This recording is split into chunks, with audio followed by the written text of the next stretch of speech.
So with 2019 now coming to a close, it is now as good a time as any to take a look back at the year and tell you guys my top 10 films of 2019. Now make sure you leave your list in the comment section down below and let's have a great discussion about what our favourite films were of the year. A couple of ground rules though to discuss before we dive into the video. Firstly, this is of course an entirely personal list. This isn't exactly the best list of the year. I'm not saying these are the best films of the year. These are just my personal picks. These are the 10 films that I enjoyed the most this year and that I felt like deserved a place on my own personal list. Also, I am from the UK and this means that they are some films that are kind of famous 2019 award type films, but they have not actually released here in the UK yet. Films like Jojo Rabbit, Parasite, Portrait of a Lady on Fire, movies like that, you know, very likely could have made the list, but I have not seen them yet because they've just not released yet. So with all that out of the way, let's jump into the honourable mentions.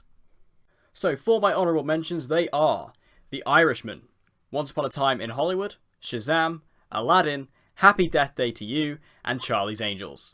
So, kicking off my list, we have Fighting with My Family. Now, this film was one I was very excited about going into because this was a directorial effort from Stephen Merchant. Stephen Merchant is a writer that I am a huge fan of. I am a big fan of shows like The Office and Extras, and the way that he was going from that into now the film space, I was really excited about. And even though I'm not a fan of wrestling, I'm not a fan of WWE in any way, shape, or form, this film and its story really gravitates to me personally just because I really enjoy underdog stories, and this is one for the ages. I loved what this film had to offer. I think that Fighting with My Family has this really great message to it. It has a lot of great themes to it, and it's also just a really nice feel-good movie, which who doesn't love those? I think that this film has a lot riding on it. It has a lot going for it. The performances are fantastic, especially from Florence Pugh. This movie introduced me to Florence Pugh, who has quickly become one of my favourite actresses working today. Definitely my favourite actress of this year. I think that Florence Pugh just continues to knock it out of the park. I will talk about her a little bit later on in this video.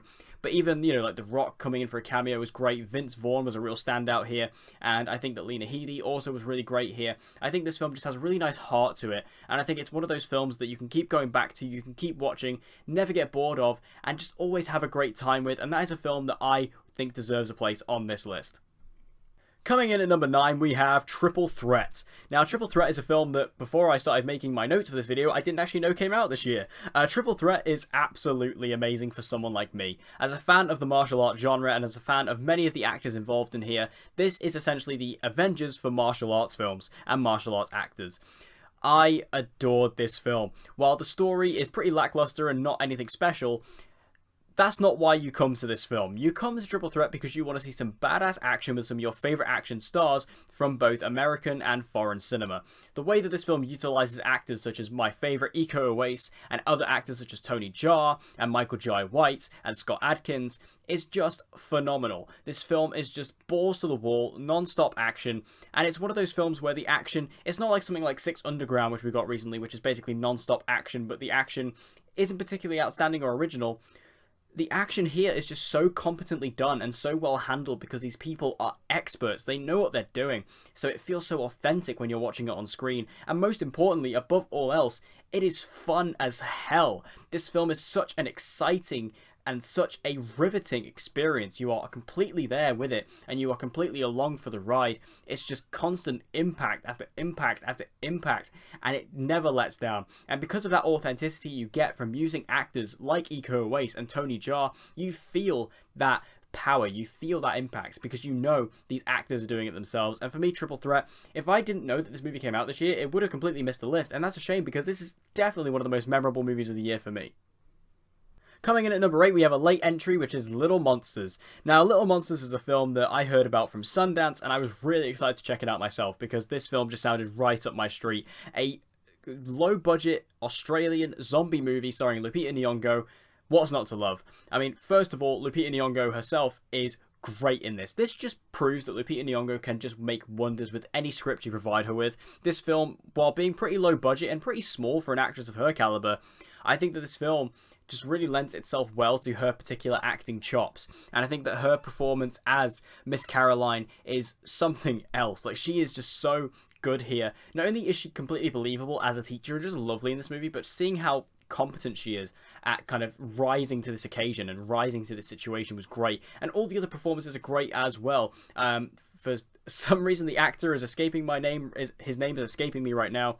But the guy who kind of plays the lead of this film, completely unlikable. But by the end of the movie, you kind of like him. And I think that the guy does a really good job of portraying that arc, especially because he is, you know, so unlikable at the beginning of this movie. This character is a bad person.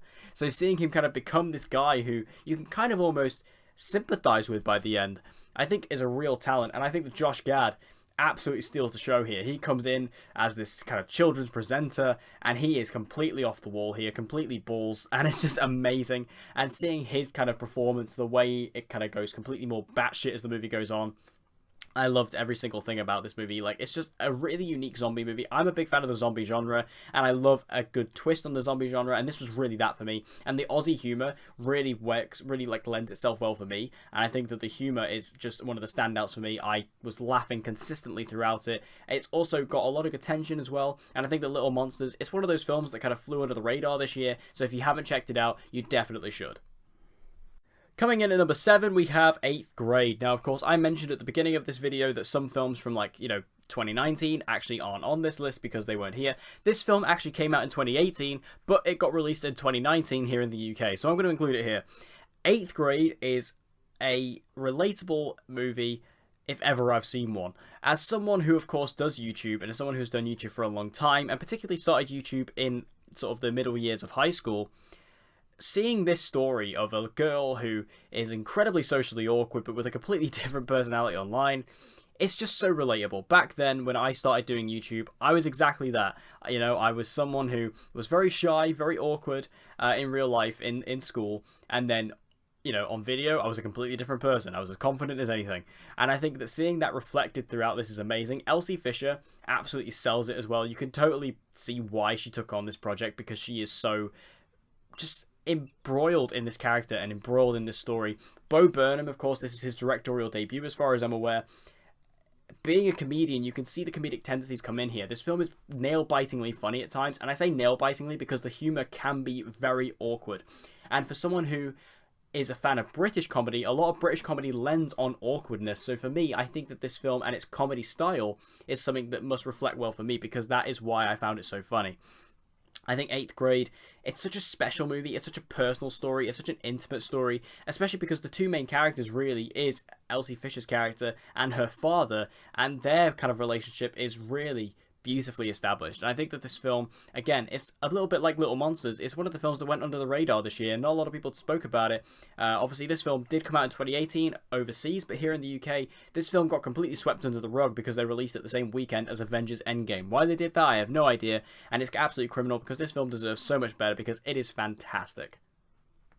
Next up, we have Knives Out. Now, this film I absolutely love. This is one of the most fun experiences at the cinema in 2019. Rian Johnson delivering us a extremely original murder mystery film that is just filled with shocks and twists and an absolute stellar cast to boot. I think that this film has so much going for it and is so entertaining, especially because the cast is so expansive and so talented. You have people like you have Jamie Lee Curtis, you have Toni Collette, you have Michael Shannon, you have Don Johnson, and I think the other standouts like Chris Evans is fantastic in this. Ana de Armas finally getting a lead role, who Ana de Armas I've been standing for a very long time. Seeing her finally take up a lead role was so satisfying for me personally, and she is fantastic in this film, as is Daniel Craig, who for the first time in years actually looks like he's having fun in a role. Like, he actually felt like he was actually invested in this character and in this script and in this story, and it bleeds through the screen.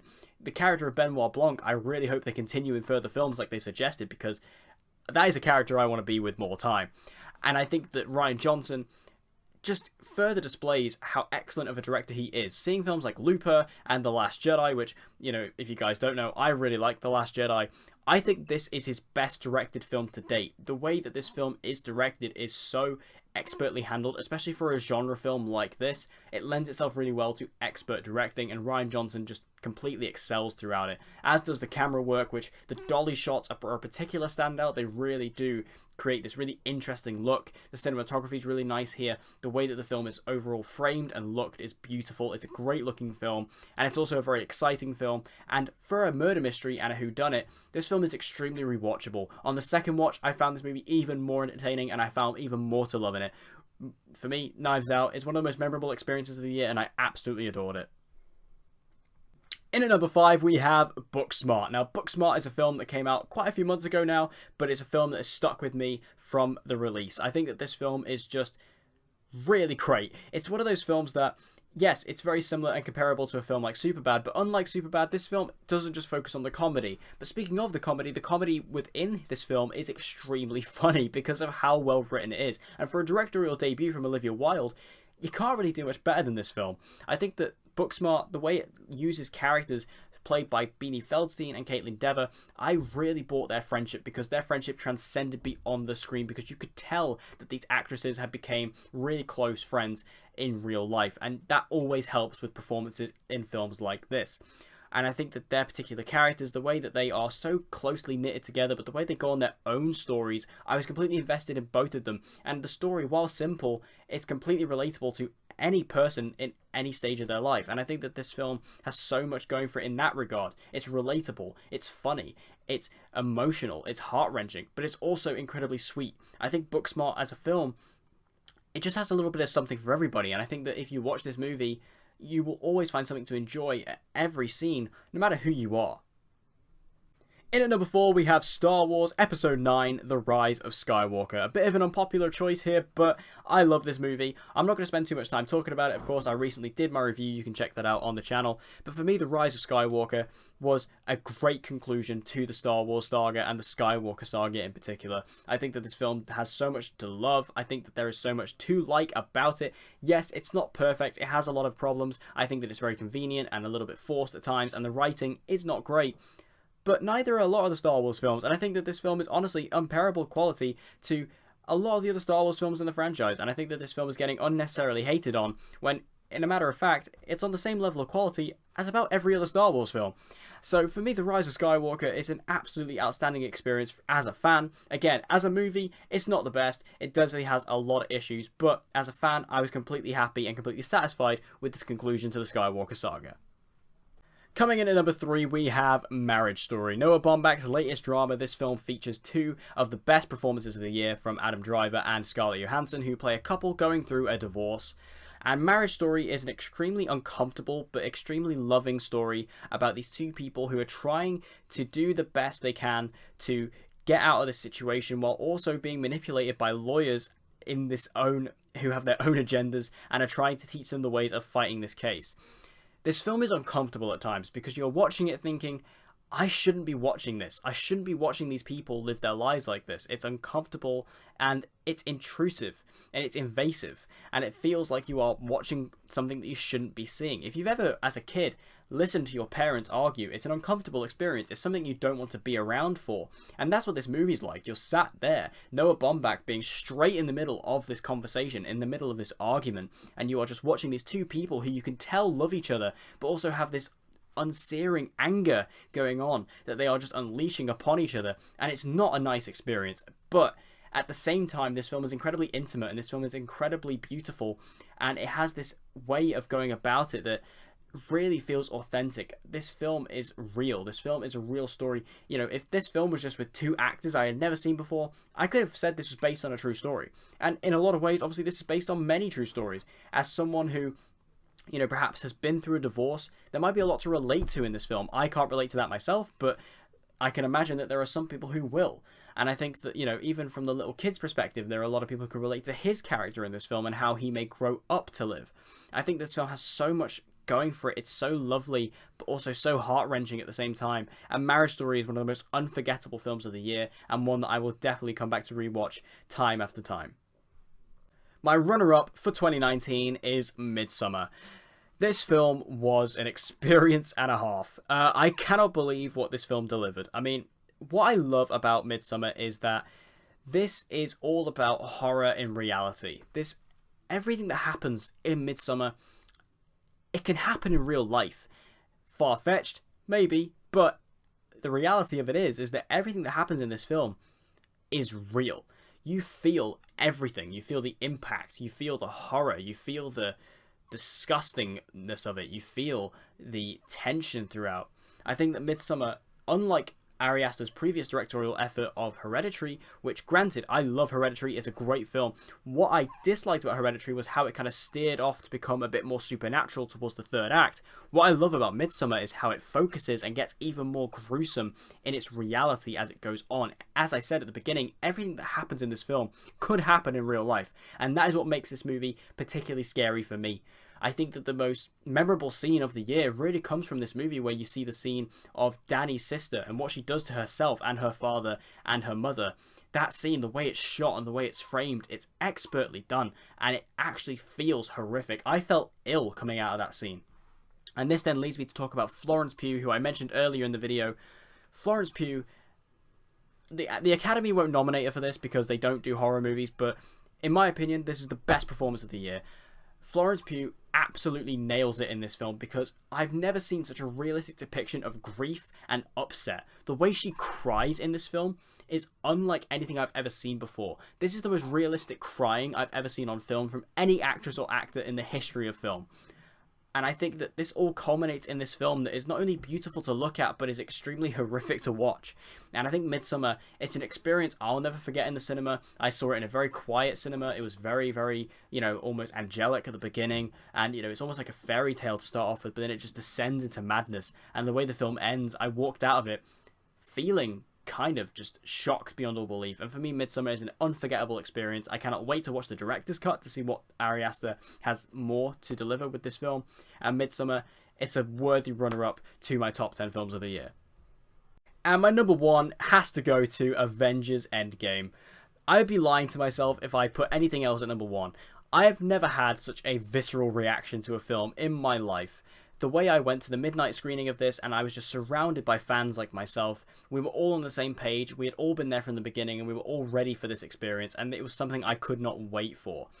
And the way that this film eventually unfolds, it just led to such reactions as people screaming and cheering as when Cap picked up Mjolnir, people crying when Iron Man snapped the gauntlet, and clapping and applauding when Robert Downey Jr.'s signature came up at the end. It was this visceral reaction among an audience that I had never experienced in a film before. I often hear in America about these audiences that clap and cheer at films, and I had never come across that. But the first time I had ever experienced it was in the midnight screening for Avengers Endgame. When Captain America picked up Mjolnir, there was this reaction among the fans that we just couldn't believe what we were watching, and it just evolved into this cheer of absolute delight. And as someone who I genuinely felt like that was something that would annoy me, as a fan and being among that energy, I couldn't help but do the same. It was a knee-jerk reaction that I couldn't stop myself from doing, and I just ended up joining in. Something I never thought I would see myself do. And we were all on the same level. We were all in the same energy. We were all breathing the same oxygen, and we just couldn't believe we were in this experience. And the film itself, while I don't consider it to be among the top tier Marvel films, it's pretty close. And I think that Endgame, the Russo brothers, what they did with it, as they've done with every single one of their films, they handle it with such care and such attention that every character in this film gets a spotlight, every arc gets wrapped up, every character interaction gets a callback, every single moment is absolutely beautiful to look at. And I think that Endgame, as a conclusion to the Marvel Cinematic Universe as we know it, it just felt so rewarding. As a fan, every moment in this film has something to look at. Every single callback is something to remember. And every single action scene is something to admire. The cast is absolutely fantastic. The way that this film is able to handle such a huge ensemble cast is completely admirable. Avengers Endgame is a movie that I will never forget, and I've watched it so many times now, and I will continue to watch it time and time again. It's an unforgettable experience, and honestly, I think it's one of the finest cinematic achievements that 2019 delivered, and I think that this film will be, a timeless classic that people will be talking about for many years to come. So there you have it, guys. That's it for another year. That was my top 10 films of 2019. Make sure you leave your list in the comment section down below. Which films were standing out for you, and which films also are you most looking forward to for next year? Make sure you leave me all your thoughts about 2019 and beyond in the comment section down below. Also, what do you think of this new style? Of course, I spoke about, the new style of videos coming to this channel. This is something I tried to do a little bit differently, of course, doing it commentary based rather than camera based. What did you think of it? Make sure you leave me all your thoughts in the comment section down below. I can't wait to have a conversation with you guys down below. And as always, guys, if you want to see more movie reviews and movie related videos from the movie room just like this, be sure to subscribe and hit that notification bell so you don't miss an upload, and I hope to see you guys again next time.